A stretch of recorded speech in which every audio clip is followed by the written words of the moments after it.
If you could dive right into the mysterious darkness of the ocean depths, who knows what you'd come upon? Legends that are hundreds of years old mention some giant sea monsters hiding deep down below the ocean waves, like the Kraken, the Loch Ness Monster, the Hydra, Leviathan, and so many more.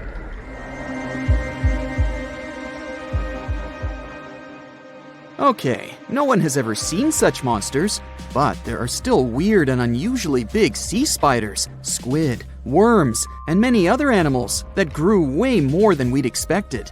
Take a look at the colossal squid from sub-Antarctic waters. It's around 14 times longer than the arrow squid that lives near New Zealand. And deep down in the Pacific Ocean, there's a sea sponge as big as a minivan. Oceans contain about 96.5% of all water on our planet. Up to 80% of all life on Earth we've discovered is under the oceanic waves. We haven't explored, mapped, or even seen more than 80% of the ocean. In fact, we've mapped Mars better than we have the ocean bottom. The pressure down there is insane, and it would make you feel like you're holding up almost 50 jumbo jets. And temperatures at such depths are extremely low. Conditions deep below the oceanic surface are harsh, so creatures that live there need to adjust. That's why many of them grew very, very big to survive. Creatures that live in cold, dark depths are so big because of a phenomenon called deep sea gigantism. The deeper you go below the oceanic surface, the less sunlight there is. That's why the temperatures drastically fall. The result of this is increased cell size and longer life of creatures.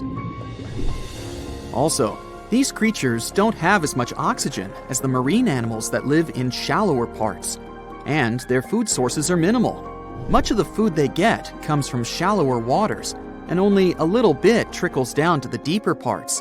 And when there's not enough food, being large is an advantage. Larger creatures can move farther and faster to find something to eat. Their metabolism works slower. They don't digest the food that fast, so they can store food and conserve energy for hard times when they can't find anything to eat. They don't need to regulate their body temperature either, which also helps them save some energy, which they can then transfer to other body processes. They mature more slowly and later than those living in shallow waters. The majority of fish species that dwell in deep waters live 30 years or even more. Orange roughy fish, on the other hand, live up to 150 years. This fella grows 24 feet in length and weighs up to 1.5 tons. But it grows to be so big for centuries. They start looking for partners when they're 150 years old, and they can also live this long because there are not so many predators at such depths. Also, there are no humans or other things that can disturb them or endanger their existence. At such depths, the environment is pretty stable, so many animals there are like living fossils because they probably haven't changed in millions of years. The first 650 feet of the ocean's depth are considered to be the open ocean. The majority of the marine life we've discovered lives there, since that's the area the sun can still reach. And then, as you continue going deeper, you reach the twilight zone. It seems like nothing lives there. But at about 820 feet, you see a small oasis of ancient life blooming. For example, there are sea lilies, animals that have been living at such depths unchanged for millions of years. Coelacanths, another living fossil, have been living in the ocean for more than 360 million years. Hagfish haven't changed in a very long time either, for over 300 million years. This creature lives at depths of 5,500 feet. They evolved before the rest of the vertebrates, which is why this is the only living animal without jaws or a spine, even though it still has a skull. Deep-sea creatures can't survive in shallow waters. They've evolved to live in depths under bigger hydrostatic pressure. Humans and other organisms that have internal spaces filled with gas would end up crushed if we could go to such depths. That's why deep-sea divers always need to wear special dive suits designed for surroundings with higher pressure, even though they're not going that deep to the areas where these giants live.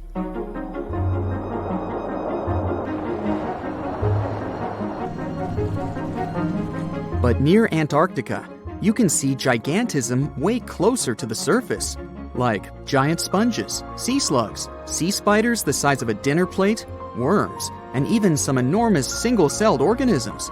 They all tend to chill in shallower waters. Scientists are not sure why exactly, but they think it could have something to do with oxygen.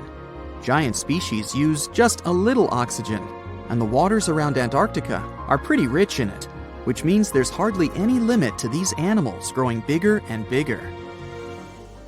Back to deep-sea creatures. As mentioned, they had to adjust to strong pressure, so they almost don't have any air gaps in their body at all. They're mostly water-based, and since water is incompressible, which means it's not something you can compress, it helps them stay unaffected at such high pressure. But because of all that, if they were to go up towards the surface, they'd probably swell up, maybe even explode. Just look at the blobfish, the one that takes the title of the ugliest animal in the world. It looks normal deep down below the surface, where its natural habitat is. But when it gets up to the surface, where the pressure is 120 times lower, it changes its shape. The blobfish doesn't have a skeleton or muscles, so without high deep-sea pressure, it ends up being all floppy and saggy. The dark oceanic depths are not just scary to watch, but to listen to as well. In 1997, scientists were trying to find underwater volcanoes located off the South American coast. During their travels, they recorded one of the loudest noises ever registered. It was pretty weird, too. It was so loud, even sensors from more than 3,000 miles away managed to pick it up. They later called it the bloop. It took them 15 years to conclude the sound came from an ice quake. That's when seismic activity breaks frozen ground. Water at the bottom of the ocean is not always extremely cold. There are hydrothermal vents on the seafloor, and the water that comes out of them can be up to 750 degrees Fahrenheit. Powerful pressure, yep, the same one that would crush you, is something that doesn't allow the water to boil. There are hundreds of animal species that live near deep-sea hydrothermal vents. Some of them, such as tube worms, are not like anything we have seen before. These worms absorb chemicals from vent fluids. That's how they feed bacteria that live in them. And in return, those bacteria give them the carbon the tube worms need to survive. 2/3 of all of the coral species scientists discovered live in dark, deep, and extremely cold parts of the ocean. Some even live in parts that are 3 miles deep. They can survive at low temperatures, such as 28 degrees Fahrenheit. Some of these cold water corals are more than 8,000 years old. They form amazing structures that can rise up to 115 feet tall. The deep is not just a mysterious world of unusual creatures. The landscape under the oceanic surface is magnificent too. The canyons hiding there make even the Grand Canyon seem small. For instance, check out the one located in the Bering Sea, the Jemchug Canyon. Its vertical relief is more than 8,500 feet deep. That's huge. The largest ocean waves are not the ones you can see from the shoreline. They occur under the surface, and they're called internal waves. They take place between two water masses that have different densities. They travel at speeds of thousands of miles per hour and can be 650 feet tall.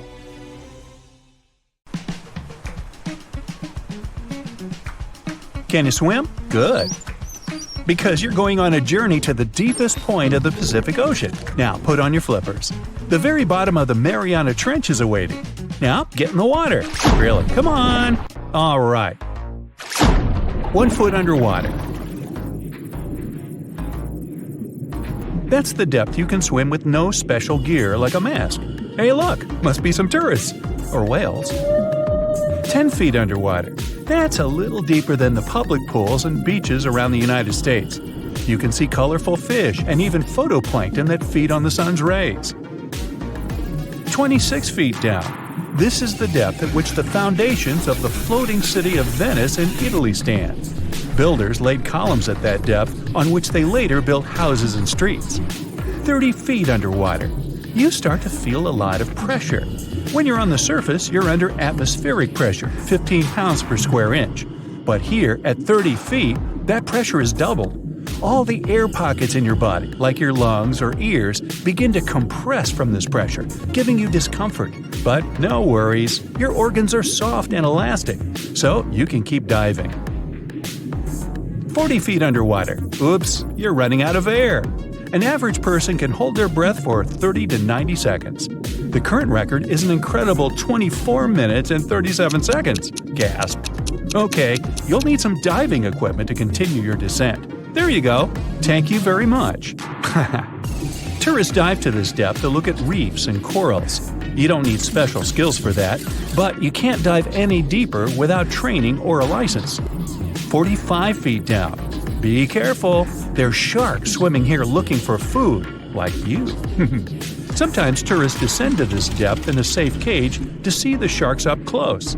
You're better off staying away from these predators and not attracting their attention. So make sure you're not wearing any bright and shiny jewelry. Sharks love that kind of thing. 62 feet underwater. You could see the Aquarius Reef Base Lab in Florida at this depth, if you were in Florida. It's really an entire building with rooms for exploring the seafloor, accessible through a hatch. 105 feet down. You see a strange bell hanging from a chain. People used to use these things for deep diving about 400 years ago. They'd lower a bell on chains with divers inside from a ship. There was enough air inside the bell for them to breathe. That way, they could explore sunken ships with treasures. 140 feet. At this depth, you could find an entire sunken city in Qianda Lake, China. You can still see streets, houses, and temples there. 330 feet. Whoa! You almost hit a huge blue whale. How could you miss it? These guys, the size of 2 train cars, usually dive to that depth. Shh! Let's listen to them sing for a while. It's beautiful. Now, let's keep going. 660 feet. This is where most of the ocean life ends. Sun rays hardly penetrate any deeper into the water. Everything below are unusual fish like this angler. They have such an unusual appearance because they have to adapt to the high pressure here. 702 feet underwater. This is the last mark where you'd see a human without diving equipment. This man holds the title of the deepest man on Earth, and he's the only one who has managed to get to this depth. The water pressure on his body here was 20 times greater than that on the surface. 985 feet. Ooh, what was that sound? Whoa, that's a submarine. That's the maximum depth they can dive to. Some of them can reach speeds of 26 miles per hour. Fun fact, an ostrich can run twice as fast, but she can't swim. 1,090 feet. Say bye to this scuba diver. You won't see them any deeper than this. The world record was set in the Red Sea. It only took the diver 12 minutes to reach this depth, but it took him a whole 15 hours to return to the surface to avoid decompression sickness.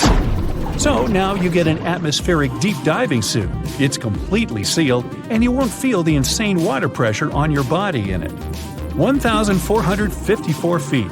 If you stuck the Empire State Building in the water, its tip would be here, and all the carpet inside of it would be wet.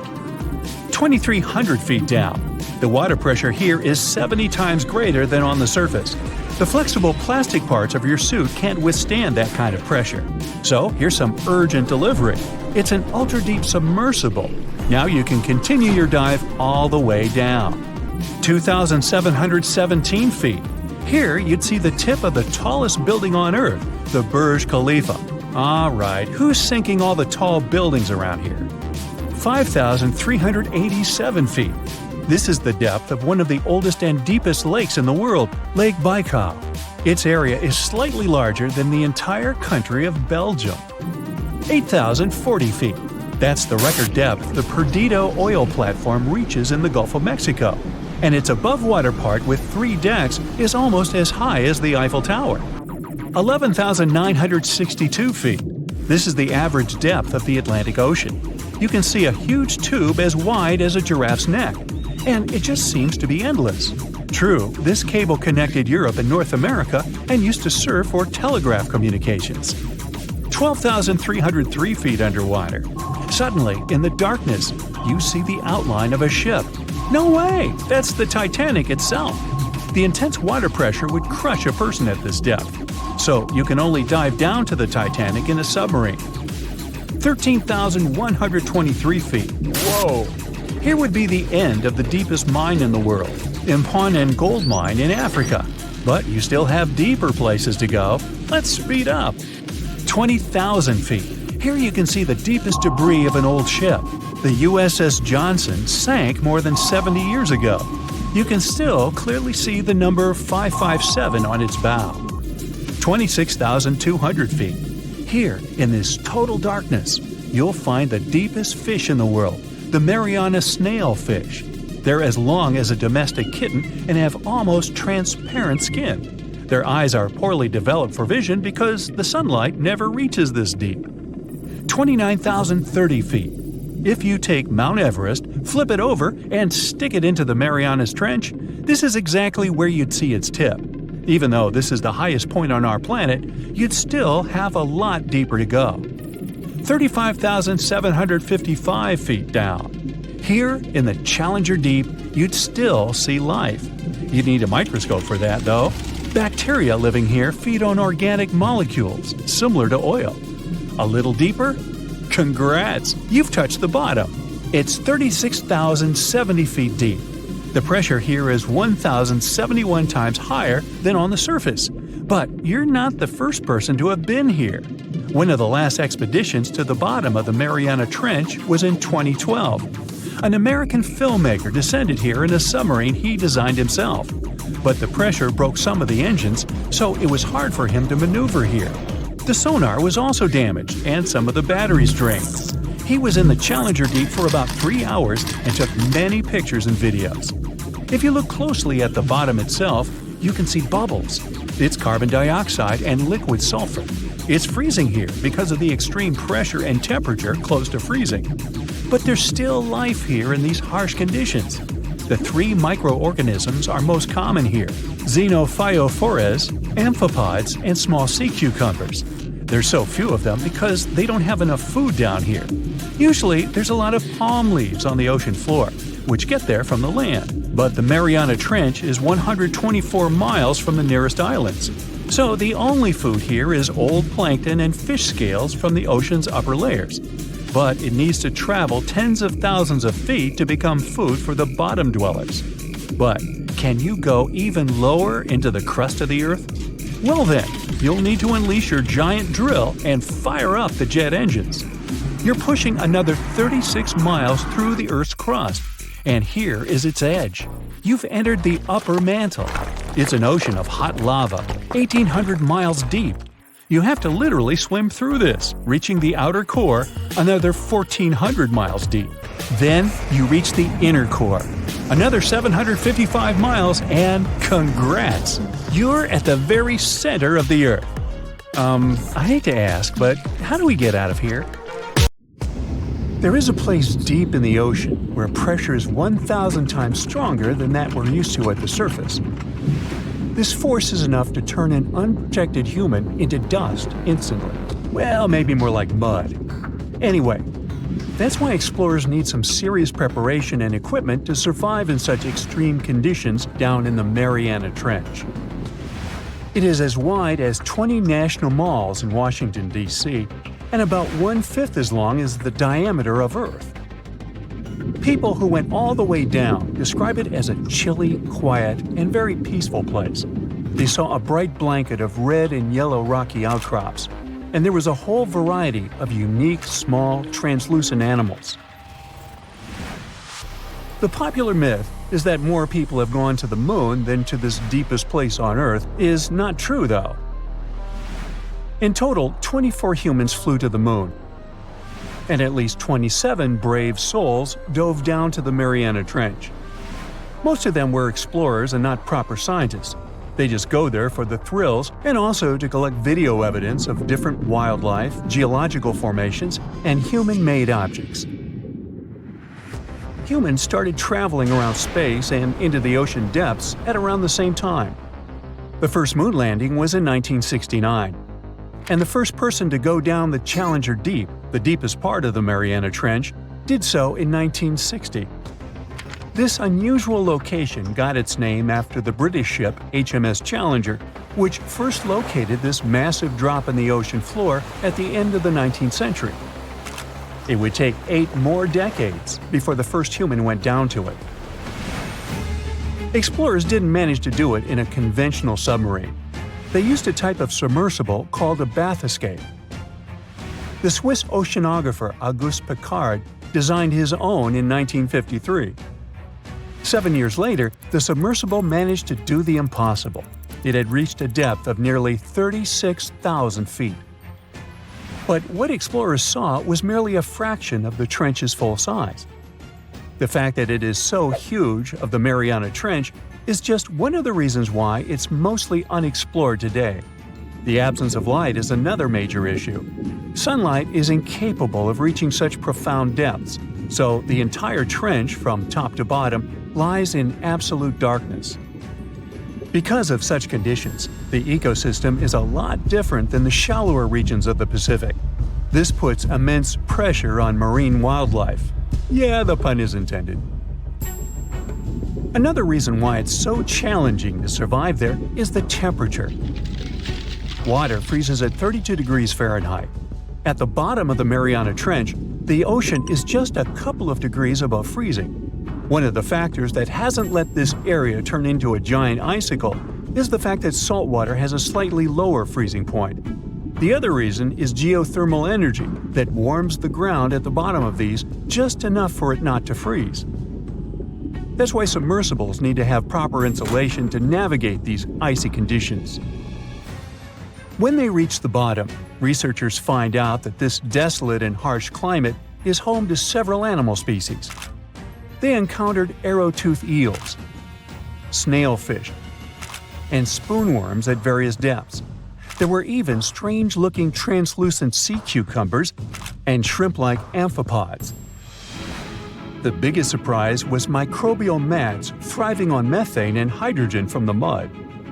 Among the species, the Mariana snailfish looks like a master of the environment that can go farther and deeper into the trench to feed on prey than its competitors. Despite its seemingly fragile appearance, the snailfish has adapted to withstand extreme pressures, a superpower it wouldn't be able to survive without. The exotic life forms that live deep down aren't normal-sized, since deep-sea gigantism makes them grow significantly larger than their counterparts in other ecosystems. One example is the giant tube worm, which can be 6 feet long. Science has a hard time explaining the exact cause of this form of gigantism. Thermal vents are just one of the possible explanations. All of these factors might help explain the huge time gap in researching the Mariana Trench. The first successful dive after the 1960 expedition came only in 2012. That's when the famous Canadian film director James Cameron went down in the deep-sea Challenger. Because few scientists have gone that deep before or after Cameron, there is no map of the deepest point on our planet. We know very little about the oceans that cover 2/3 of the Earth's surface. Researchers have mapped out only 5% of them so far. Science still has a lot to discover in the Mariana Trench and other unexplored places on our planet. The Amazon rainforest stands as the best example of the world's most unexplored regions. The list of reasons why this part of South America is unknown starts with its wildlife. Jaguars, anacondas, piranhas, black caimans, and Brazilian wandering spiders are just some of the creatures that pose a risk for researchers. Relentless year-round rainfall induces heavy flooding. Add to all this some treacherous river currents, and you can see why scientists have mapped such a small percentage of the Amazon to date. In just one region of Brazil, near Peru, there are at least 14 tribes that have never had contact with the outside world. The national authorities intend to keep it that way. Isolation of these indigenous people is the best way to protect their future. The same goes for a remote island in the Indian Ocean. After the tragic tsunami of 2004, helicopters flew over North Sentinel Island to make sure its inhabitants were alive and well. Meanwhile, the Sentinelese weren't thrilled. They took up bows and arrows to drive away the unwanted visitors. This tribe is one of the last uncontacted tribes on Earth. Although anthropologists and filmmakers visited the island in the late 1960s, we still don't know much about its indigenous population. It sits a long way off any shipping lanes in the Bay of Bengal. North Sentinel has no natural harbor, and it's surrounded by a shallow reef. This makes access to the island possible only by boat. The Indian officials who lay claim to the island have prohibited outsiders from visiting the island for safety reasons. The estimates on how many people inhabit the island vary significantly, from as few as 15 to as many as 500. The island is not tiny. It's about 5 times as big as London's Heathrow Airport. Apart from occasional contact during the past 2 centuries, the Sentinelese must have been isolated for a long time. They are related to other indigenous groups in the Andaman Islands, but their neighbors cannot understand a word of their language. The continent of Antarctica has no permanent human settlements at all. The only people who periodically live there are international scientists. This vast expanse of ice and snow, roughly the size of the United States and Mexico combined, still has many regions where humans haven't set foot. Satellite imagery and photos that NASA's aircraft made from the air have mapped out the entire continent. So we know where to go, but it's not that easy. The reason for this are all the adjectives that go with Antarctica. It is the coldest, windiest, driest, and brightest of the 7 continents. This makes it virtually unlivable. More than 99% of its surface is covered with a permanent sheet of ice. Its thickness ranges from 1 mile to as many as 3 miles in some places. That's half the height of Mount Everest. Now, the Himalayan range contains the world's tallest unclimbed mountain. It is also the tallest mountain in Bhutan. In the local language, the mountain's name translates as White Peak of the 3 spiritual brothers. Out of respect for the spiritual beliefs of the local population, national authorities restricted and then completely banned mountaineering at the beginning of the 21st century. To this day, there is no evidence that any climber has ever managed to successfully reach the summit of this mysterious mountain. Now, the Mariana Trench is the deepest and probably the most enigmatic place on Earth, whatever that means. Bizarre creatures such as deep-sea anglerfish, frilled and goblin sharks, barrel-eyed fish, hatchet fish, live in a crescent-shaped trench in the western Pacific. Just 3 people have ever descended down the Challenger Deep in the southern end of the Mariana Trench. There, at a depth of almost 11,000 feet, vents are bubbling up carbon dioxide and liquid sulfur. Mud volcanoes erupt under the pressure 1,000 times greater than at the surface. And so, it's no place I want to go. So bye! Get back in there. Alright, since you clicked, yeah, you're about to visit places no less mysterious and creepy than the Mariana Trench. Your first stop is Mexico, the Yucatan Peninsula to be precise. See those bottomless sinkholes filled with crystal clear water? It's fresh water that overlies salt water seeping from the sea. The sinkholes are called cenotes. The Mayans believe these natural wells were the gateways to the underworld. Thousands of cenotes, created by collapsed limestone bedrock, form one of the world's longest underwater cave systems. You can easily get lost in this tangled, mysterious network. Now it's time to visit the Caribbean. There, you'll get to a depth of almost 8,000 feet to see the Van Dam vent field. The hydrothermal vents fire out streams of muddy, scalding water with a temperature reaching 400 degrees Fahrenheit. That's almost enough to bake a pizza. These mounds are made of talc, a substance you can find in baby powder. The Van Dam vent field is an oasis for odd species. One of those is kind of a creepy shrimp without eyes. Instead, they're equipped with patches of light-sensitive cells on their backs.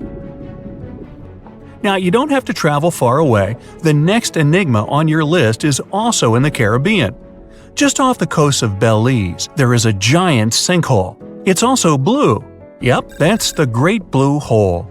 The thing is about 1,000 feet across and more than 400 feet deep.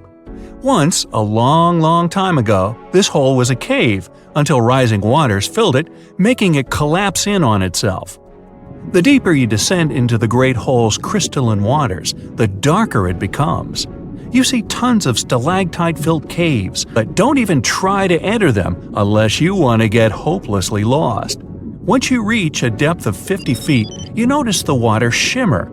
That's the invisible line dividing the sinkhole's salty top from the freshwater abyss. Time to get out of there. Who knows what you might come across in the murky depths? Your next destination is off the Pacific Northwest coast. Almost 500 streams of methane bubbles were discovered there several years ago. Because of the bubbles, the vents got the name champagne seeps, which sounds better than the fart spas. Scientists are still puzzling over this phenomenon. Where does the methane come from? Underwater cows? Why is its temperature warmer than that of the surrounding ocean? And most importantly, what would happen if you managed to light a match somewhere near a large bubble? Methane is a highly flammable gas, and setting a methane bubble on fire, well, you get the picture. And now you're off to Iceland. The plan is to dive into Silfra, a fissure filled with pure glacier water. This 206-foot deep crack is the only underwater place on the planet where you can touch 2 continents at once. The deeper you go, the darker it becomes. The rocky landscape looks otherworldly. Divers who dare to visit this incredible place risk having their gear frozen, getting hypothermia, or not surviving whatsoever. After all, the water temperature in Silfra Fissure is about 35 degrees Fahrenheit year-round.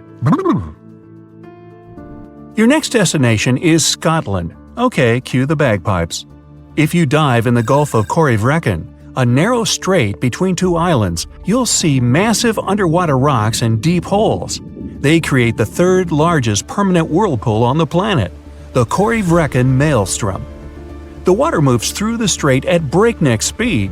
It hits the underwater rocks, and the place looks like a pot with boiling water. The waves created in the process sometimes reach a height of 15 feet, and you can still hear the roaring whirlpool from 10 miles away.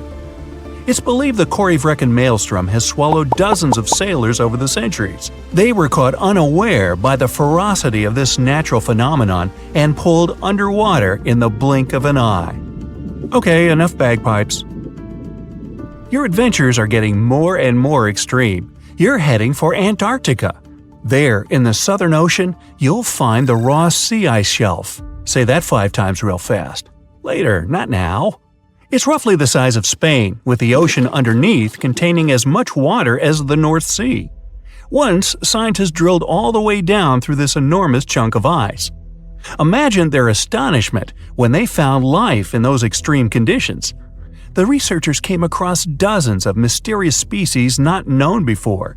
The most unnerving were upside-down swimming fish and overturned sea anemones hanging in the frigid waters. Hopefully, bizarre places with a notorious reputation don't frighten you. Well, too bad, because you're about to visit the Bermuda Triangle. It's an area between Bermuda, Florida, and Puerto Rico where planes and ships seem to vanish in thin air. For the first time, this place attracted a lot of attention in 1945. That's when 5 U.S. Navy planes disappeared during training. Before radio contact was lost, the flight leader said, "We're entering white water. Nothing seems right." After that, the planes with 14 men flying them disappeared. Even scarier, a rescue plane with 13 people on board never came back as well. Some people believe the mythical city of Atlantis lies at the bottom of the triangle. They claim its inhabitants use extraterrestrial technologies to sink ships and crash airplanes. Others blame rare and unexplored natural phenomenon, for example, magnetic anomalies, or massive pockets of flammable methane gas. There we go again. Then, if a bolt of lightning ignited a giant methane bubble near a ship or a plane, this could probably make it sink without a trace, except the smell. But methane is found everywhere all over the world, and it never behaves this way. Some experts aren't sure there's a mystery to explain whatsoever. Lots of busy routes pass through this area. No wonder more ships and planes sink there than anywhere else. Now, prepare some warm clothes. You're heading for the north again.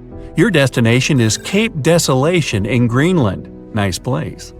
In 2012, Canadian researchers were sampling the water in that area, and their equipment came back to the surface with pieces of coral attached to it. That's how a cold water coral reef was stumbled across. These unique pinkish corals can easily go without sunlight and live in strong currents 3,000 feet below the surface. Another unique spot you can't miss lies between Greenland and Siberia.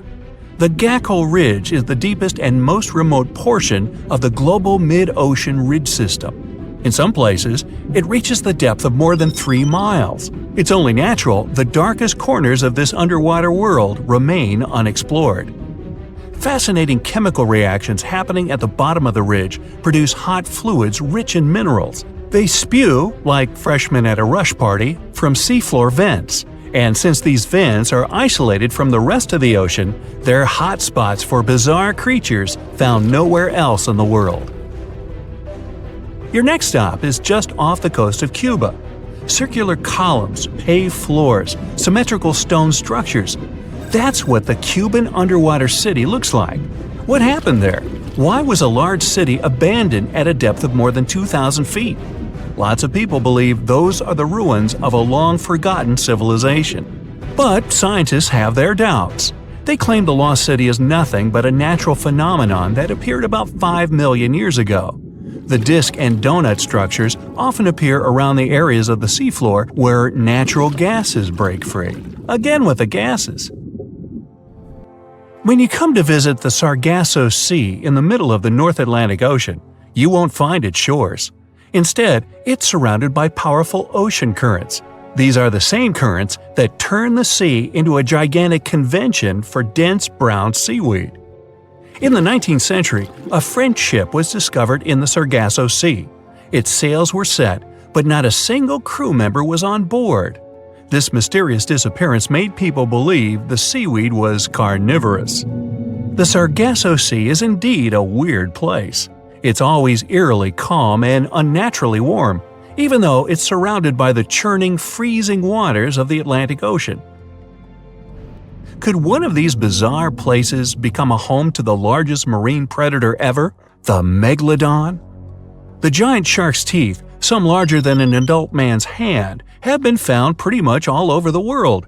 But since these creatures preferred warm, shallow waters, they lived along the coastlines of all continents except Antarctica. In other words, it'd be a waste of time to search for the giant predator in the depths of the Mariana Trench, in Greenland, or in Mexican cenotes. But then, could it choose the waters of the Caribbean to hide from the hustle and bustle of the modern world? Don't get your hopes up. There's been no proof the megalodon does exist these days.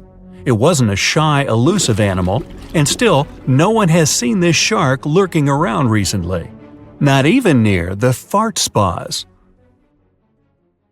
Scientists and sea biologists say that the mass of squids on the planet exceeds the mass of all people. Keep this fact in your mind while you listen to the story of the Kraken. So no one knows exactly what this giant sea monster looks like. But according to the stories of old fishers and taverns, the records of travelers and legends, the Kraken looks like a giant squid. If so, it has the squid's anatomical properties and reproductive functions. And this is a big problem for us. A female squid can lay anywhere from 3 to 100,000 eggs. Even if most of them don't survive, it's still a lot. Many of these creatures live in the ocean's dark depths that people haven't yet fully explored, and it seems we'll know more about squids soon. The metabolism of these creatures is accelerating thanks to the increase in water temperature, and this causes population growth. Scientists call squids the weeds of the seas because of their rapid reproduction. They can potentially exceed the population of all fish and mammals. Perhaps there will be so many of them soon that they won't have enough food on the ocean floor. They will begin to migrate closer to the surface, small squid and monstrous giant ones.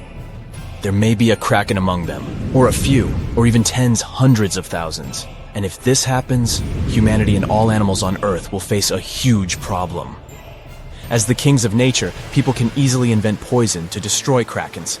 But how to spread this poison? giant squids, along with ordinary fish, dolphins, whales, seaweed, and phytoplankton, will suffer if it gets into the water.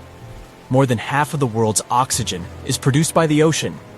And if people spread this poison in the water, they'll risk disrupting the entire planet's ecosystem. The ocean will become lifeless. So, people have to forget about poisoning the water. For a while, we will be helpless against the squid apocalypse. Let's say a couple of billion squids rise to the surface. A couple million of them are krakens. The first thing these monsters will want to do is get food. Lunch for them can be both shoals of fish and massive whales, and no one can stop them. Even if megalodons existed, they wouldn't be able to resist the giant tentacles and strong beaks of krakens. The fish population in the ocean has declined. This means that people can't go fishing anymore. We can catch fish in lakes, rivers, and seas, but it's not enough. Seafood has become very expensive all over the world. A fish tank with goldfish is a luxury. Of course, humans learn to catch giant squids, which solves the problem of hunger in some areas. The profession of a squid catcher is becoming prestigious all over the world. This kind of fishing is dangerous and requires a lot of strength and courage. The second problem is sea travel. Every day, people transport millions of tons of cargo across the ocean. Huge businesses and economies of entire countries work thanks to such transportation.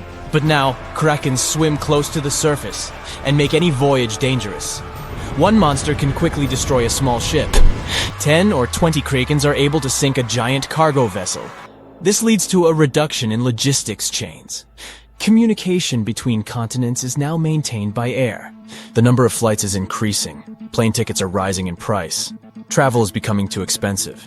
This leads to a reduction in the number of tourists in some countries, which disrupts their economies. There are more krakens and less food. Resting on a beach also becomes dangerous. Aggressive, hungry giant squids can come ashore to catch sunbathers. All shores are fenced. Swimming is forbidden. Of course, scientists invent some things to fight squids. Sound barriers, for example. Every ship is now equipped with a device that launches powerful ultrasonic waves into the water. They scare away all the fish and clear the way for boats. In the beginning, it helps, but then krakens stop fearing it. Ultrasound only angers them. They pounce on ships and break sound barriers. Another thing that scares them away is sunlight. For millions of years, krakens have been living on the dark ocean floor. Their eyes are used to the darkness, so they fear the bright light. During sunny weather, ships move freely. But as soon as the sun goes below the horizon or clouds obscure it, sea monsters come out of the ocean depths. It doesn't help much because it's impossible to sail across any ocean within a single sunny day. In addition, there is no guarantee that you won't get caught in a storm when the sun is hidden behind the clouds. That's why people invent powerful floodlights. They direct their beams at monsters' heads and drive them into the dark depths. Such projectors are expensive because they require a lot of energy. Only some ships can afford such a device. And while people seek more effective ways to fight krakens, squids multiply, and this becomes the solution to the problem. The ocean is running out of fish. Food is not available on land. Like a snake devouring its tail, squids start fighting with one another. The water foams, and squids cling to each other with tentacles. Big krakens defeat smaller monsters. Their population is shrinking. A few giant squids the size of the Eiffel Tower survive after long battles. And when the fight is over, little squids come into play. Billions of cephalopods pounce on giant krakens. They are like flies clinging from all sides. Giant monsters can't fight them. Great, the problem with voyages is solved. Large ships can set sail, but it's still dangerous for people to swim in the sea since tiny monsters are still hungry. Logistics chains have been restored, but fish are still scarce in the ocean. Squids, like parasites, don't allow other creatures to dominate, and here, scientists come to help fish. Let's go back to our reality for a second. There's such a thing as a gene drive. It's a substance that changes the genetic code of living creatures. For example, scientists have implemented a gene drive in mosquitoes that cause malaria. Biologists changed the genome of these insects, so some female mosquitoes became infertile. Then these females spread the gene throughout the mosquito colony. As a result, more insects that couldn't conceive appeared. They continued to spread the gene, and this went on until the population reduced significantly. A gene drive is a low-cost way to get rid of invasive species of insects or rodents. Thus, scientists can control the population of entire species. But such actions can be dangerous. If some animal disappears, it can disrupt the whole ecosystem and lead to the disappearance of other animals. In the case of mosquitoes, nature didn't suffer much.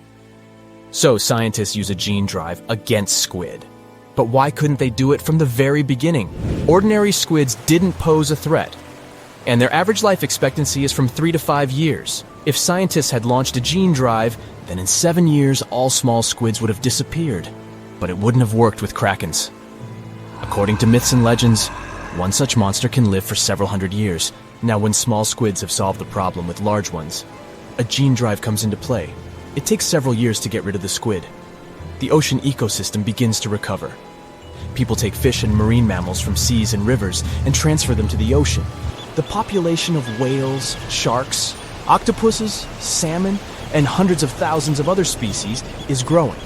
But then another threat awakens in the depths of the ocean. It turns out that when squids and krakens lived on the ocean floor, they didn't let even more terrible monsters move to the surface. Now that all arthropods have disappeared, new monsters are breaking free. First, marine earthquakes begin. But then, scientists discover that it's not the seabed shaking. Those are the backs of giant crabs. Hundreds of thousands of armored monsters with claws are rising to the surface. And this time, they can come ashore.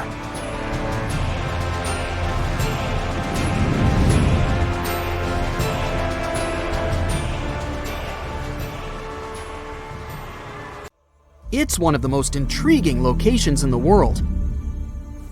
Covered in darkness and miles underwater, this extreme environment is home to some unusual creatures and phenomena.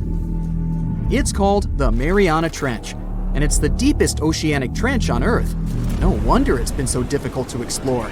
Because of the risky conditions, people aren't able to explore this location without proper equipment. But what would happen if we threw a steel ball down there? Let's start with some basics. How did they first discover this enormously deep hole in the ocean?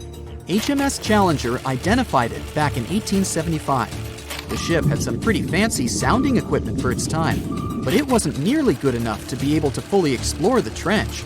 Some decades later, in 1951, another ship, the HMS Challenger 2, came back to the location better equipped. The vessel featured an echo sounder and was able to take accurate measurements of what seemed to be the deepest point on the surface of our planet.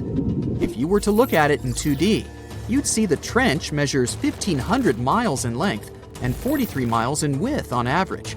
It also looks sort of like a crescent-shaped scar when you observe it from above. Nothing out of the ordinary so far, right? Well, if you were to stretch a wire from the surface of the ocean to the trench's deepest point, it would measure a staggering 7 miles. If we were able to physically move Mount Everest, which is the Earth's tallest mountain, to cover the Mariana Trench, it still wouldn't be enough, falling short by about a mile. Because the Mariana Trench is so deep, it's almost completely covered in darkness, as light can barely get through to such extreme distances underwater. The temperature isn't any friendlier either, just a few degrees above freezing. But the most dangerous feature of them all is the water pressure. Right at the deepest point of the trench, the amount of pressure is about 1,000 times higher than the standard atmospheric pressure. Not a lot of people ever attempted to descend into the Mariana Trench. In fact, the first organized attempt took place more than 60 years ago. It was done by Jacques Piccard and Don Walsh in a submersible. They only spent about 5 hours on their descent and a mere 20 minutes at the bottom. Alas, they weren't able to take any pictures. Until these two scientists were able to descend, specialists believed there was little to no chance that life could exist down there, given the conditions, most notably the extreme pressure. But while at the bottom, the submersible's floodlight caught sight of a creature. It was a very flat one indeed. As you can imagine, resources here are very scarce. What kind of creatures live down here? And how do they survive, given the harsh environment? Surprisingly, there is quite an abundance of wildlife living in the Mariana Trench. Some of these creatures fall back on chemicals to survive, like methane or sulfur, while other kinds of fish nibble at the marine life that's, well, weaker than them on the food chain. The most common creatures found here are xenophyophores, amphipods, and small sea cucumbers. Some of them adapted by hardening up their shell using aluminum harnessed from the seawater. Smaller creatures, like microbes, adapted by feeding on the chemicals emitted when the seawater hits the underwater rocks. They consider the Mariana snailfish the rock star of the area in terms of wildlife. They're small, ranging from 3 to 9 inches, translucent, and lacking any scales, but they're the top beast of prey in the area. It's no wonder some people started to believe that the ancient megalodon might still be living here. What was a megalodon, you might be wondering? It was the largest predator ever known in our planet's history. Basically, the biggest and nastiest shark ever to have lived. Scientists believe it's been extinct for quite some time, and the idea that it might still be hiding in the Mariana Trench doesn't have a lot of supporting information. The megalodon would have needed to learn to navigate in complete darkness. It would either have to be bioluminescent or evolve to have massive eyes. More so, because of its school bus-like size, the megalodon would have needed a lot to eat. Microbes and small snailfish just wouldn't have done the trick. If a steel ball were to be dropped in the trench, what would be its effect on it? Would the ball be strong enough to sustain such pressure? Let's look at the science here. If we assume it's a solid steel ball, the pressure found at the bottom of the trench wouldn't be enough to really affect it and cause permanent damage. It would take it a solid 12 minutes to reach the bottom of the ocean, though. What about the temperature? Well, it turns out that the difference in temperature on the surface and at the bottom of the trench is quite impressive, a difference of about 86 degrees Fahrenheit. So, it would cause the ball to shrink a bit, but yet again, once the ball returns to the surface, it would simply come back to normal. Should the ball get stuck there, there's another interesting question to answer. Would corrosion affect it? Corrosion of steel is highly dependent on the amount of oxygen in the water. The amount of oxygen dissolved in water remains constant at depths greater than 3 miles. I'll spare you the math, but it would take more than 10,000 years for the steel ball to completely rust under the sea. I can't help but wonder, though, what would it take us humans to be able to survive at such extreme depths? Let's look at what was used in the past to explore this mysterious location. A little thing called syntactic foam. Why? Because it's the only material that can both float and resist the amount of pressure found here. Without this sort of protection, our lungs would rapidly collapse here. More so, the pressure from the water would push liquid into our mouths, replacing the much-needed oxygen with water. Then, there would be the much-needed ability to be able to come back to the surface, should anything not go as planned. One of the vessels that went for a deep dive here had 1,000-pound steel weights attached to it, so it would ensure its sinkage. These weights were connected to the ship by a special type of wire that had an increased corroding time of 11 to 13 hours in seawater, just in case something went wrong down there, and they'd have to bounce back faster. Given the harsh conditions here, the problem of oxygen supply is really important too. Any vessel looking to descend into the Mariana Trench again would need to consider some sort of device that can recycle the air in order to reduce the amount of oxygen that needs to be transported down there. And the last, but definitely not the least of all problems, would be electricity. There surely isn't a power socket down there for you to charge your phone. So, there needs to be enough battery life to support all the necessary equipment, communication, oxygen supply, lighting devices, and so on. None of these problems seem to be quite the challenge anymore, since, as of recently, you can buy a tour of the Mariana Trench. 3 lucky individuals were part of such a project back in 2020. They were submerged in a 3.5-inch thick titanium sphere. This ensured that they didn't feel any pressure changes and physiological stresses whatsoever. Each of the guests took part in an individual trip that had an estimated length of about 14 hours. The descent itself took over 4 hours. Once they reached the bottom, they got the chance to witness some of the most extraordinary creatures on the planet. Then it was time to start the 4-hour ascent back to the surface. The deeper you go, the creepier they get. You're about to travel to the darkest ocean depths and check whether this claim is true. Are the creatures living there as scary as people think? You go 120 feet down underwater. Pay close attention to the bottom under your flippers. Oh my, what's that terrifying face half hidden in the sand? That's the northern stargazer. You can meet this fish in the eastern United States. It buries itself in the sand until unsuspecting prey gets near. Then, the nightmarish creature electrically shocks the poor animal and dines on it. You are moving deeper to 240 feet under the surface. That's where you spot a colorful, puffy creature, no more than 1 foot long. It's the sarcastic fringehead. At first, the fish seems to be harmless. Only unless it's provoked. When this animal is agitated, it opens its huge mouth to fend off predators. This defense tactic is a sight to behold, both surprising and frightening. Luckily, the fish is no threat to people whatsoever.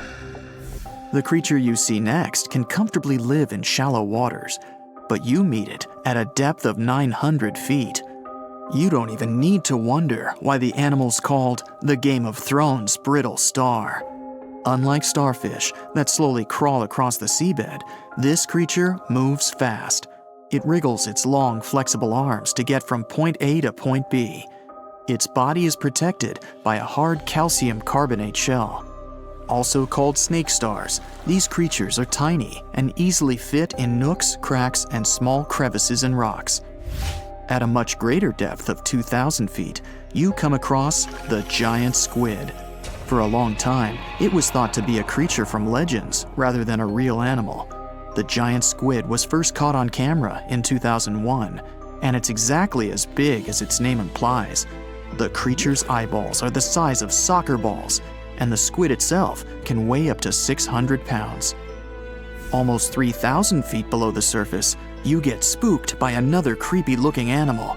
It's somewhat red and rather small, no longer than 1 foot long. As you approach the creature, it looks rather docile, or maybe just indifferent. The vampire squid, that's the animal's name, looks like an umbrella with tentacles. It doesn't even produce ink, so you leave it alone. Soon after that, at a depth of 3,200 feet, you meet the cookie cutter shark. This creature is a parasite. It attaches itself to big fishes, dolphins, whales, and sometimes even people. Then, using its neatly arranged serrated teeth, it gouges out cookie-sized pieces of meat. This nasty glowing animal doesn't grow larger than 20 inches and lives in the ocean twilight zone. At a depth of 3,300 feet, the light becomes a rare and valuable thing. The animals living that far away from the surface have to evolve unusual features to survive. That's how the barrel-eye fish ended up with a transparent head and 2 super-sensitive barrel-shaped eyes. Right now, pretty much like always, they're pointed upward, allowing the fish to see potential prey and you. Almost 4,000 feet below the surface, you see something droopy and saggy. The blobfish doesn't have a skeleton or any muscle. Its jelly-like flesh lets the creature survive incredible water pressure. Despite its appearance, the blobfish is an ambush predator. It usually lies very still on the bottom, waiting for unsuspecting prey to swim by. You go a bit deeper and spot a creature that looks particularly ghastly. The goblin shark senses prey with its snout. The creature's terrifying jaws are attached to elastic ligaments. When some animal comes too close, the shark catapults its mouth forward to catch it. If your mouth could do the same, you would be able to eat things dangling 7 inches away from your face. Even deeper than that, at 5,000 feet, you notice another member of the shark family. The frilled shark looks like an overgrown eel, but its gills are lined with red fringe at the edges, hence the name. The creature's horrifying mouth has 25 rows of razor-sharp backward-facing teeth, 300 in total. The shark prefers to hover in the water, waiting for its prey to come closer. Then, it charges at it like a snake. Suddenly, you see something glow brightly like an electric bulb. But after coming closer, you recoil in horror. The creature looks like an upgraded eel equipped with oversized teeth. That's the deep-sea dragonfish that can live at a depth of 6,000 feet. Chemical processes going on inside the fish's body produce an eerie red glow. This glow is used to communicate with other fish. At the same depth, you meet another deep-sea inhabitant. Its most prominent feature is its huge mouth. Thanks to it, the gulper eel can swallow its prey whole. Its stomach can expand to a terrifying size when it needs to fit something large. At a depth of 6,600 feet, you come across an angry-looking creature with a fishing rod over its head. It's the deep-sea anglerfish. The animal has an unusual dorsal spine, even though it's worn only by females. It protrudes above their mouth and has a lure on its tip, some luminous flesh that baits prey. The anglerfish has such a big mouth and its body is so pliable that it can swallow animals twice its own size. You're 7,000 feet down when you see another fish that's glowing in the dark. The black dragonfish is a sly creature. It has its light-producing organs arranged along its belly. The spooky creature also has gleaming flashlights next to its eyes. They help the animal find prey and attract potential mates. At the same depth, you also spot an enormous pill bug. But unlike the critter you can find in your garden, this one is at least 20 inches long. That's the giant isopod, and it is, indeed, related to the roly-poly, as well as crabs and shrimps. These creatures may look somewhat scary, but they're harmless. They feast on other deep-sea animals only after those have passed away.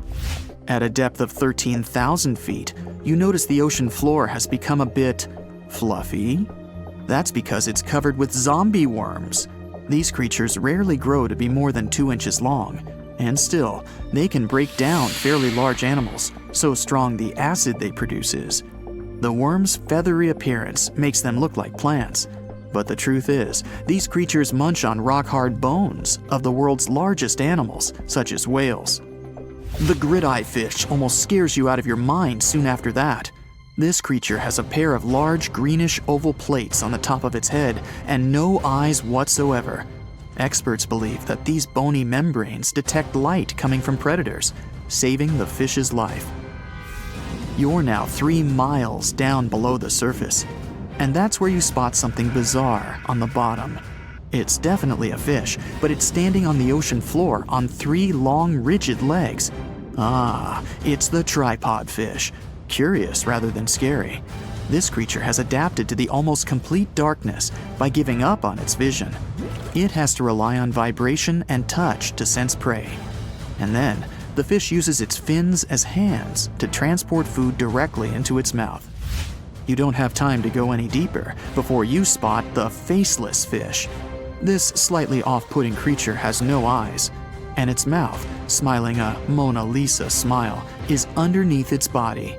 For the first time, the faceless cusk, which is the creature's official name, was seen more than a century ago. The next time it happened was only in 2017. Once you've reached a depth of 6 miles below the surface, you see deep-sea cucumbers. These bizarre creatures are much bigger than their shallow water relatives. They spend most of their time on the sea floor. But if they need to escape predators, they are able to swim away. Deep-sea cucumbers have bright purplish coloring, tiny feet, and tentacles that surround their mouths. Cute. The question is, why do these deep-sea creatures look so scary? Life is very different there, at the bottom. Tremendous water pressure, a lack of food, and constant darkness. You have to adapt to survive in such extreme conditions. Hello, Brightsiders! Do you know where the deepest place in the world is? I think it's in the Pacific Ocean, near the Philippines and Papua New Guinea. It's the famous Mariana Trench. So let's take a tape measure, a very long one, and attach its end to the boat on the surface. Now we hold our breath and jump in the water. Fish and marine animals swim by. We descend lower to the depths and into total darkness. And after several hours, we reach Challenger Deep. The tape measure shows a depth of 36,200 feet. The famous Mariana Trench is not the deepest place on Earth, as everybody thought. The Kola super deep borehole located in Murmansk region in Russia beats it by a wide margin. And scientists have discovered something unusual and sinister there. When geologists were drilling the hole, they could reach the depth of 9 miles. And then they encountered voids. Scientists on the surface were surprised and scratched their heads and then decided to lower a microphone and dozens of other sensors in these voids. The temperature down below turned out to be 2000 degrees Fahrenheit. And the microphone recorded something that sounded like human groans and screams. Many people thought the scientists had been able to drill into the underworld. The shocked people up above had already begun to panic, but suddenly an unknown creature jumped out of the drill pipe. It looked like a black goat that walked on its hind legs. Its body was shrouded in black flames. The creature got out of those deep hollows and ran off into an unknown direction. Okay, wait. These are just myths that one newspaper published on the 1st of April. It's International Joke Day, by the way, but many people believed it. It made many believe the scientists working at the borehole had opened a portal to the nether, and that now horrible, outworldly creatures were free from their imprisonment. But like with any myth, there's some truth to it.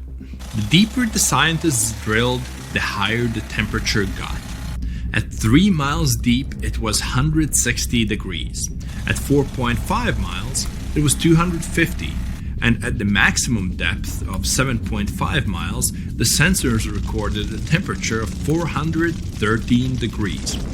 One day, scientists heard a loud explosion underground. They stopped working and everyone tried to find out what caused such a loud pop. But there was seemingly nothing there. After a while, they continued drilling deeper, and at the same depth, no accidents happened. The drilling began in May 1970. They passed the first 4.5 miles quite easily, and it was primarily hard granite rock. It was like drilling through a hard wall. But then their drill went into softer layers, and the shaft of the hole began to crumble. It was like drilling in wet sand. Every time that workers took the drill out, there was a risk that the hole would collapse under its own weight. As that eventually happened, the scientists picked a new direction to drill, and you know what's interesting? In the end, the map of the entire well looked not like a straight beam from top to bottom, but like a tree trunk which had diverged into many different routes. 9 years later, scientists reached the depth of 31,400 feet and broke the world record for the deepest borehole. By 1983, they made it another 8,000 feet deeper. After a brief pause in the work, there was an accident. A part of the drill broke away from the main body and remained in the borehole. For several months, scientists tried to extract the drill, but nothing worked, and they had to return to the depth of 4.5 miles and start all over again. The drill was divided into sections, and one such unit could only last about 4 hours before it had to be replaced. In terms of depth, that was only about 32 feet of drilling. Then the drill was lifted to the surface, replaced, and lowered back down. On average, the drilling speed was about 200 feet per month. That's like a 20-story building. In 1990, 20 years after the work had begun, scientists reached the final depth of 40,230 feet. That's like 100 soccer fields down. And after another accident, the work stopped. Guinness World Records registered the Kola Super Deep Borehole as the deepest borehole in the world. It's like Mount Everest plus 9 Empire State Buildings on top of it. One of the most unusual discoveries at the Kola Super Deep Borehole was that the soil at the depth of about 2 miles almost perfectly matches the composition of the surface of the moon. It has given us more insight into how our ancient satellite appeared and formed. It seems that in the early stages of Earth's formation, a giant asteroid crashed into our planet. With that kind of force, it caused an explosion so powerful that part of our planet broke off and flew upward. This chunk of Earth remained in our planet's orbit, cooled, and later formed into the moon we know today. Another surprise for the workers was the presence of gold. There was about 2.5 ounces of gold for every ton of soil lifted. The deeper the scientists went, the older the rocks were. In layers of rock about 2.8 billion years old, they found fossilized remains of living organisms. It made the world of science bubble with excitement, as it meant that life on our planet appeared 1.5 billion years earlier than first thought. In the early 1990s, they shut down the drilling project. Gradually, the buildings around the borehole and the drilling equipment were lost. Today, a lot of tourists visit the place. It's because of those same myths about creatures from the underworld. Yes, there's a hole 7.5 miles deep under that rusty lid. But the scientists working there never reached their goal. They wanted to drill into the Earth's mantle, but to do that, they would have had to dig down to a depth of about 44 miles. At 200 feet per month, it would have taken as long as 80 years. That's assuming no accidents happened. But the deeper it goes, the more interesting it gets. A few years ago, they found a massive amount of water deep underground. Somewhere up to 370 miles down, there's a substantial ocean billions of years old, and the amount of water there is several times greater than in all the oceans, seas, and rivers combined on the surface of Earth. The water there is at a scorching 2,800 degrees Fahrenheit. But because it's under a tremendous pressure, it doesn't evaporate. It's encased in a crystalline structure of minerals. This ocean was formed in the early stages of our planet's development, when there was only hot lava and debris of space bodies around. But the most exciting thing you can find by drilling is living organisms. They've been there in isolation for billions of years, and they can give us clues as to how life came into being in the first place. Scientists in Antarctica have created a similar borehole. An entire lake half the size of Lake Ontario was discovered under the thick ice. The amount of water in this lake is only 3.5 times less than in the Lake Baikal, the largest lake on Earth by volume. The ice that hides this lake is at least 20,000 years old, and the water beneath it has been isolated from the outside world for about 15 million years. While drilling, scientists lifted a chunk of ice from deep down below and found an unknown bacterium on it. Its genetic code was only 86% similar to known living organisms. That means that we've never seen bacteria like this before, or it had come from outer space. But that's just a theory. We know that these bacteria can live in unusual conditions and at water temperatures below freezing. The composition of underground lake water is also different from what we're used to. There's a lot more oxygen and carbon dioxide in it. Add to these conditions complete isolation, and we get living organisms that have developed and evolved in a completely different way. Do you understand what it means? The study of deep organisms may give us a clue as to whether life could exist beneath the ice on other planets or their moons. For example, Saturn's moon, Enceladus, has ice 24 miles thick. There may be an ocean underneath, which is heated by thermal springs. That's all for today. And guys, remember, let's become smarter every day together with Brightside. Well, hey there. We dive back in time and into the oceans over 500 million years ago. Just, because we can. Whoa, watch out! It's not megalodon or giant sea reptiles you need to look out for here. It's a bizarre, unearthly-looking creature called Anomalocaris. The name means unlike any other shrimp, and I think you'll agree, it looks like a nightmarish cross between a shrimp and a modern-day centipede. 2 tentacles protruding from its face, each lined with razor-sharp teeth. Oh yeah, and this thing was about the size of your leg. With a wave-like movement of the flaps on each side of its body, it was graceful for a terrifying creature. It was also more advanced than any other life on this planet at the time. Especially those huge eyes. You have only one lens in each of yours.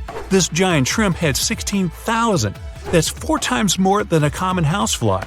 And you know how good their vision is. Good enough to dodge that swatter every time. All this allowed Annie to become one of the first animals on this planet to feed on others. Yep, here it is.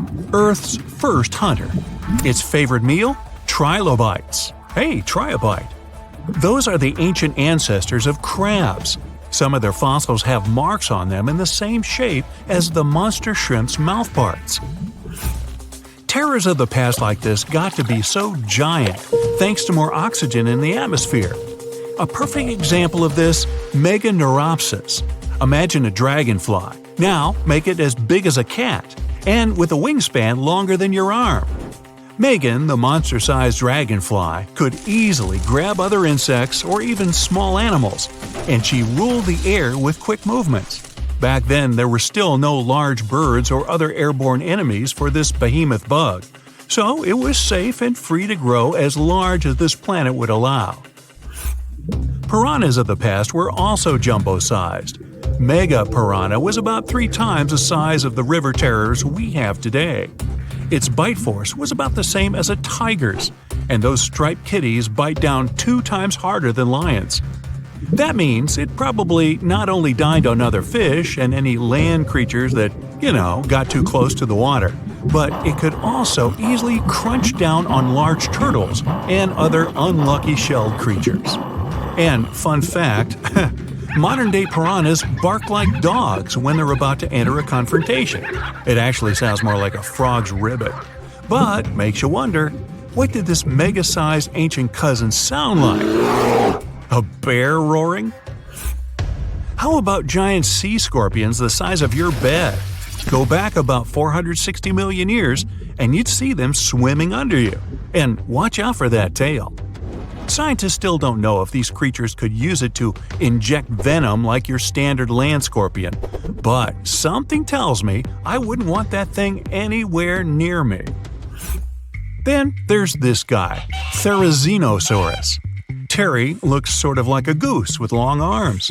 Oh, and did I mention this goose dino is about 2 stories tall and longer than a bus? Yow!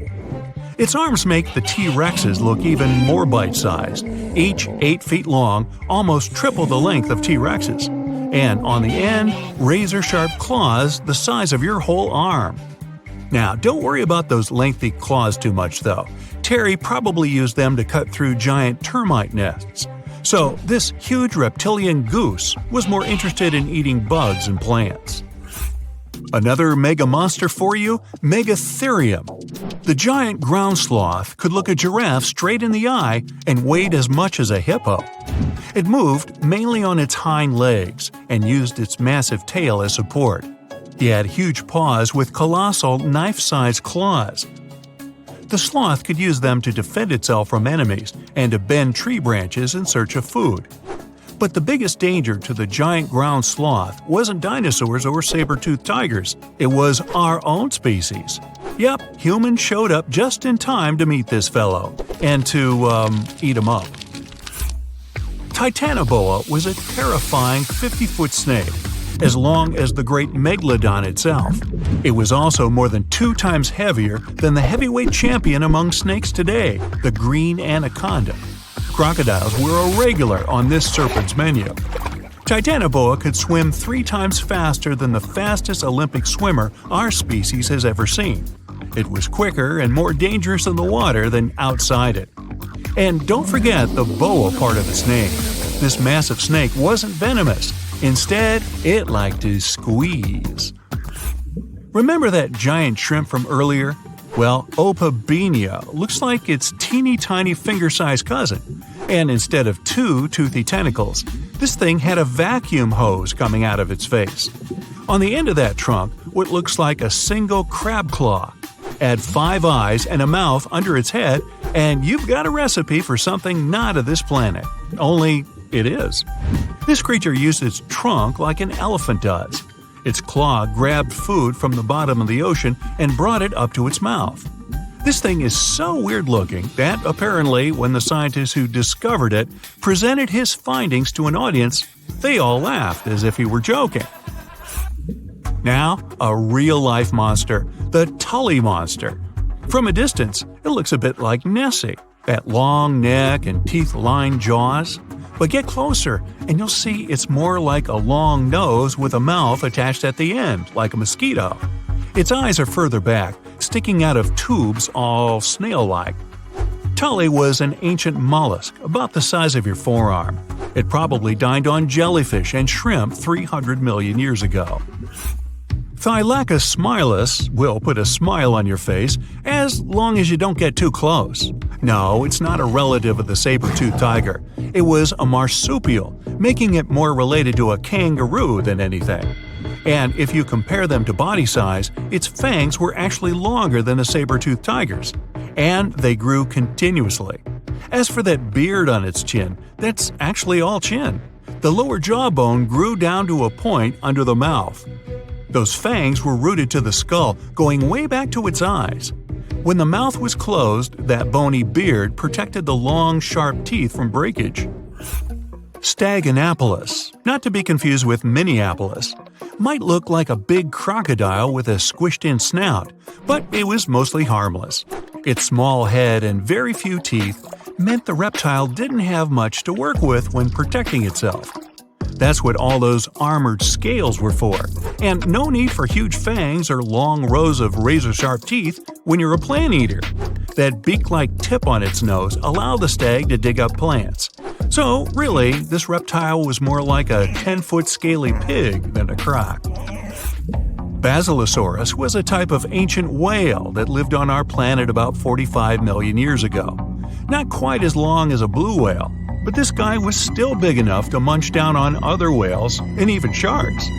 Some people believe these monsters could still exist today. Eyewitnesses claim to have seen a giant sea dragon, and Basilosaurus fits the description. Plus, 90% of our oceans are unexplored. There's plenty of space to hide a sea monster. But scientists haven't found any fossils of this ancient whale younger than 3.7 million years. So, this myth is busted. Stegosaurus is one of the most recognizable dinosaurs that ever lived. It can easily be distinguished by those huge spikes on its tail and the bony plates on its back. It was twice as long as a giraffe and nearly 5 times heavier. But compared to its body size, it had the world's smallest brain. It was no larger than a dog's. Pelagornis had the largest wingspan of any bird ever discovered. It was twice the size of the largest bird today, the wandering albatross. Such huge wings made it hard for the bird to take off. It could only do so by jumping off cliffs. And when it finally spread its wings, this giant could only go about 40 miles per hour. The fastest bird today can reach speeds 5 times that.